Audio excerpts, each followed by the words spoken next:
Hello, everyone, and happy Monday. And welcome back to the Lounge with Annette, where you're going to see a little bit of this and a little bit of that. Yeah. So, today is Monday. What is it? August the 14th. And this is my second Whip and Chat. Yeah, let's go. Let's start off with how you doing? How's everybody doing? I hope everybody is doing well. Had a great weekend. Um, my weekend was okay. I was dealing with a little bit of allergy headache and a little bit of allergies in my nose and in my eyes. So I chilled all day Sunday after I started feeling better. Friday had me down a little bit. Saturday I was feeling a little bit better. Sunday better. Today I'm feeling much better. Even with some allergy medicine that didn't kick in. I took Claritin, but Claritin took a long time to kick in. So yeah, that's what I did for the weekend. Let me think. Did I do anything else? No. Oh no, I did. I did work on my cross stitch, and I am really enjoying that new craft. Thank you, Amalia. I didn't think I was going to. I'll be right back. I didn't think that I was going to enjoy it, but I thought. I mean, it was very intimidating, and I thought that I was going to give up really fast. But I am the type of person who liked those type of things. So what was I thinking? Yeah, I was the little kid who who, when you know how your necklaces, the thin necklaces, get knots in it. I was the one that everybody was like, give it to Annette, she'll get the knots out. Yeah, so I like that type of stuff. So yeah, it's going great. Okay, so I am on my lunch break. I only have 30 minutes, so I'm gonna just get this out the way really quick. I was tagged by Jack, Diamond Painting with Jack. She tagged me in the questions that she was tagged in. So this Whip and Chat is going to be about, answering those questions. But before I get started, I'm going to let you know what I'm working on. This is from Wadabiz. It does not have a name, but I just call it Lady with Flowers. It has 52 colors. It's no ABs. Thank you, because I can't stand ABs. And at first I didn't appreciate this diamond painting because I was just like, it's just a phase, and it cut off her neck. But as I started working on it, I'm like, ooh, I love this diamond painting. One reason why I love this diamond painting is because they did the skin tone right this time. I didn't have to, change anything. I'm liking how it's turning out. So yeah, I'm liking this painting. So I'm just going to show what I have on my table with me. I have my drink, and this glass, I don't know, not glass, what do you, cup, tumbler, came from Diamond Painting Cajun, and I have my little protein drink in it. Let me take a sip. Then I also have a tumbler full of water. You probably can't see it. It's kind of dark. Let me see if I can get some light up in here. Let's see. Is it lighter? Nope, still dark. But, well, let me close my shades. Still can't see. Let me bring it a... Oops, maybe not. Okay, well, yeah, there we go. I don't know how to get light. Oh, there's some light. There we go. Right, there go my glass. It says, positive minds, positive vibes, positive life. Oh, let me see. And this glass, this tumbler is like Crafty Girls Affirmations. There's a lot of affirmations, and it has a lot of crafts on it. Let me put that to the side. My tray is from DP Gal Creations off of Etsy. I'm only using one tray because it's a whole lot of confetti in this. I have my specialty pen. It has my name Annette on it. This lighting is horrible. I guess I need to work on that. Okay, let me see. Maybe if I bring it a little, maybe not. Anyway, so, oh, maybe if I keep it out here, hopefully you can see it. I have a little small pen. I like this pen because it's nice, you know, sit in my hand really well. I don't have to, when I want to flip it, it's a short flip. I'm working with Diamond Art Club 6-placer here, and just a regular single placer. And I have glue dots in here. And I'm enhancing my flowers with some DP sparklers. So that's what you see here, some DP sparklers. Okay, but before I get to the questions, because I got to make this really quick, I got some dad jokes, and I want to share a few with you real quick. All right. Why can't you borrow money from a leprechaun? I am so silly. I love silly stuff like this because they're always a little short. That tickled me so much. Okay. Why did the orange go out with a prune? Wait for it. Because he couldn't find a date.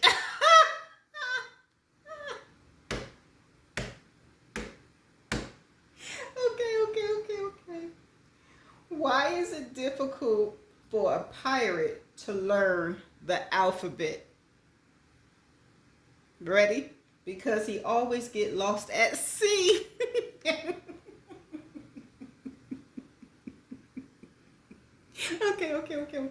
All right. Okay. What is a piece of gum that, wait a minute, let me get it together because I'm still laughing at the last one. How is a piece of gum like a sneeze? It's a chew.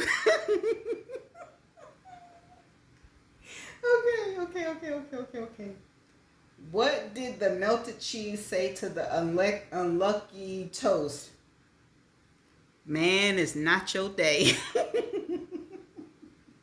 Okay. How do scientists keep their breath fresh? With experiments. Okay. What type of computer sings? This one is hilarious. Adele. Okay. And this is the last one. And then I'm going to go to answer the questions. What type of shorts does a midget wear? That's wrong. Because they're not called midgets anymore. Short shorts. Okay. All right. Let me get it together. That to me was hilarious. So I hope y'all enjoyed those bad jokes. Okay, so let me get it together because I think I have 15 minutes on my break left. Okay. Whew. Okay, let me pull back real quick. Work on this real quick. Let me see if I can lay some drills down. Okay. All right. Let's start with, let me do my special drills first. All right. So let's get to the first question. If you can be any profession, what would you be? Okay, so I don't know what profession I would be. A lot of people say that I would be a good therapist or a good lawyer. But when I was growing up, I wanted to be just two things. It was either a ballroom dancer, because I love ball. It's a skill you need to have to be a ballroom dancer, and I just love dance, so it would have been that. Or I wanted to be a bodybuilder because I ran track, and I just love the way running track formed your body. And yeah, I had a nice shape, and I just thought that it would be a good profession to be in. I think you can make money out of those. Can you?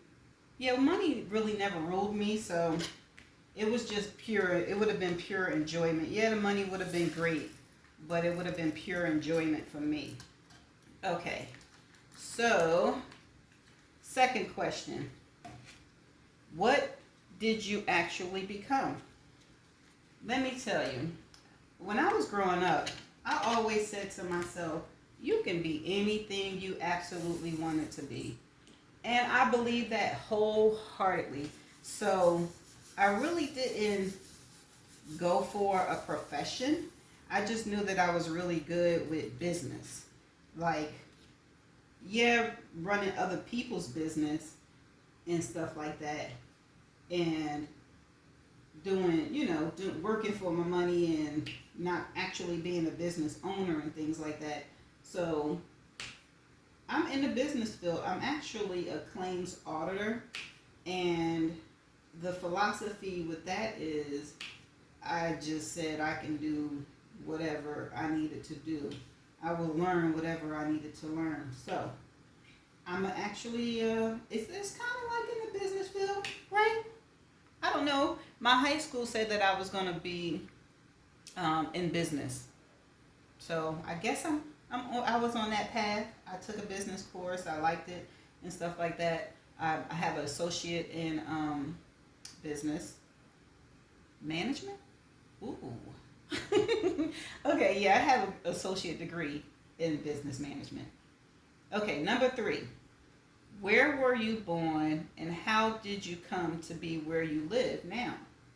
I was born in Newark, New Jersey, and I ended up in North Carolina because I left an abusive relationship. Yeah, buddy. Okay, so let me just clarify because I know it's a big thing, to say that he was not physically abusive. However, he was emotionally abusive, and he was controlling, and and he was a cheat, and I just couldn't deal with it anymore. So I didn't tell him anything. Everything was in my name. I honestly tried to switch everything in his name, but because they needed him to know, I was like, okay, well, turn everything off. And I had money saved up, and when he went to work, I just packed up everything I possibly could with me and my 2 children, and I moved to North Carolina, and I did not look back because it is what it is. And I've been here now for 23 years, and I go back to visit, but it's not where I want to live. My home is now in North Carolina, but I'm still from Jersey. If you know, you know. Okay, what is the one moment in your life that has impacted you the most? Okay, there are actually more than one moment that impacted me the most, but I'm just going to start with my 8th grade teacher. She was the only adult in my life who saw me and who saw how I was struggling in life at the age of, I think I was in 8th grade, what are you, 12, 13? And struggling in life. So she took me under her wing and she showed me, things that were missing in my life from an adult. And that's one person that I appreciated. She was there all the way up until my first marriage, and then my first child, and then she passed away. But I will always remember Miss Welch because she was the first person who influenced me, impacted my life. The second impact was when I graduated high school and I started working, and there was another lady, Miss Prescott, who also saw me and also was there for me all the way up until I graduated high school. She did so many things for me. She did it with her heart. She didn't want anything in return, and I appreciate her forever, her and Miss Welch forever. Now that then the last one that I feel really, impacted my life was although I had them in my life and I had them teach me things, I still was an angry young adult because I wanted it from where it should have come from, a parent. And I used to lash out. So I was at this one person's establishment where she worked, and she wasn't doing what I wanted her to do, how fast I wanted her to do it. And I was really unruly, and I said some things to her, and then, I didn't even think about it, after I said it. So maybe, let's say, months pass. This particular person saw me in the public, and I had no clue how this person looked. I just know that I was disrespectful in her place of employment. So it's so funny. She just walked up to me. I was sitting at a table at a restaurant, and she walked up to me and she said, "I ought to kick your right now." And I mean, by that time I had grew a little bit, and I didn't, have the, bad attitude as much. It was still there, but not as much. And I was like, "Excuse me? You don't know me?" She said, "Oh, you don't remember me, do you?" I was like, "No, why should I remember you?" And so she refreshed my she refreshed my memory, and all I said was, "Well, if you're gonna do it, you do what you gotta do."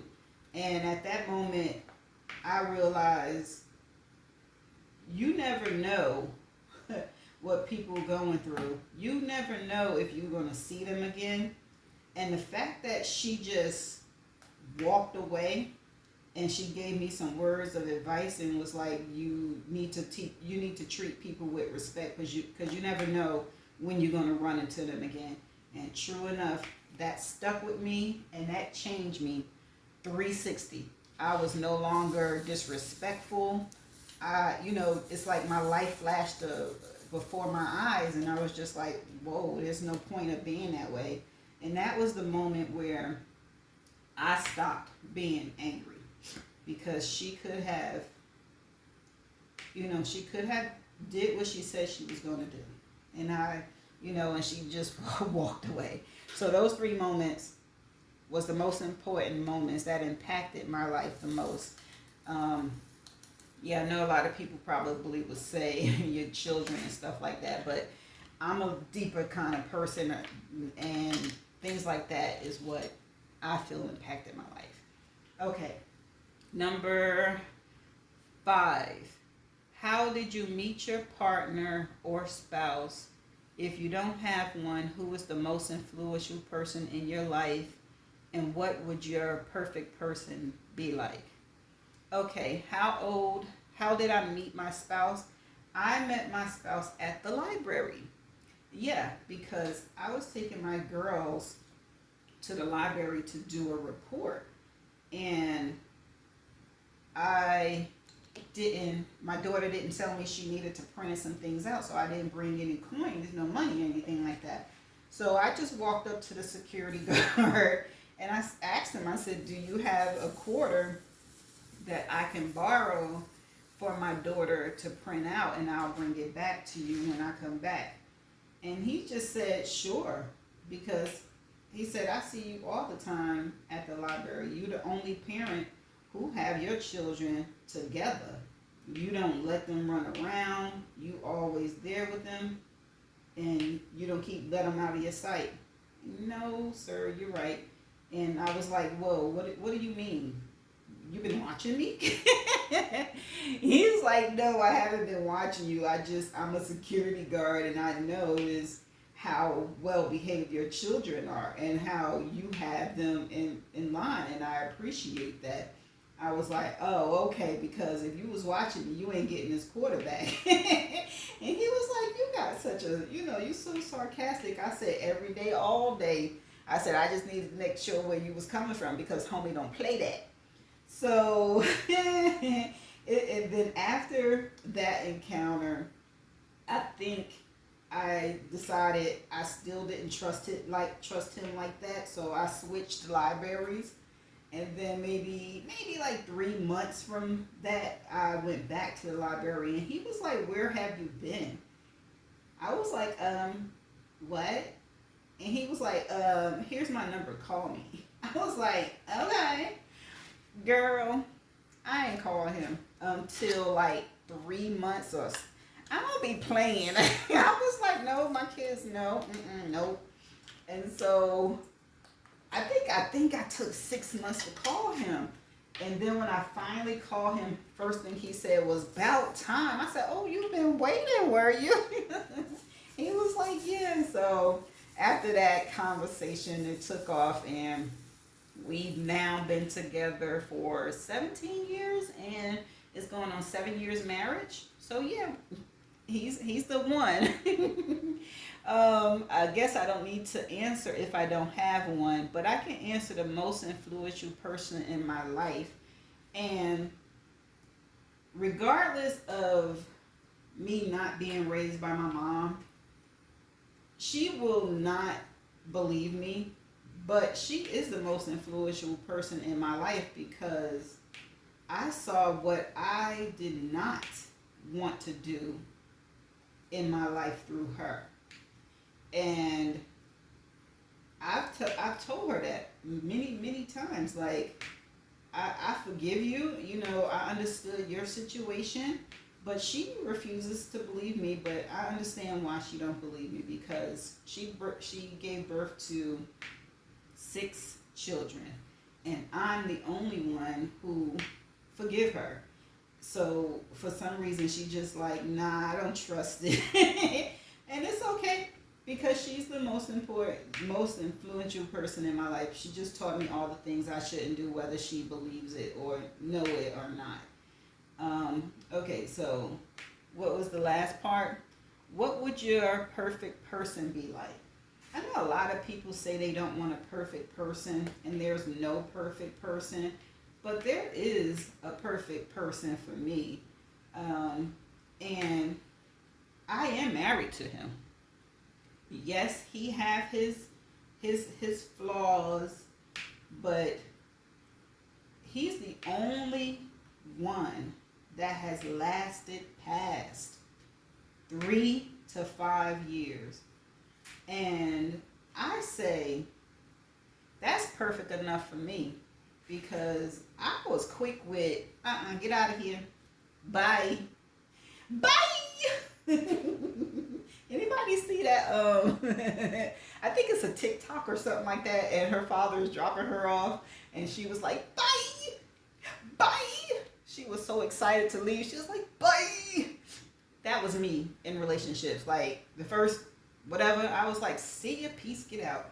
But he's the only one that has not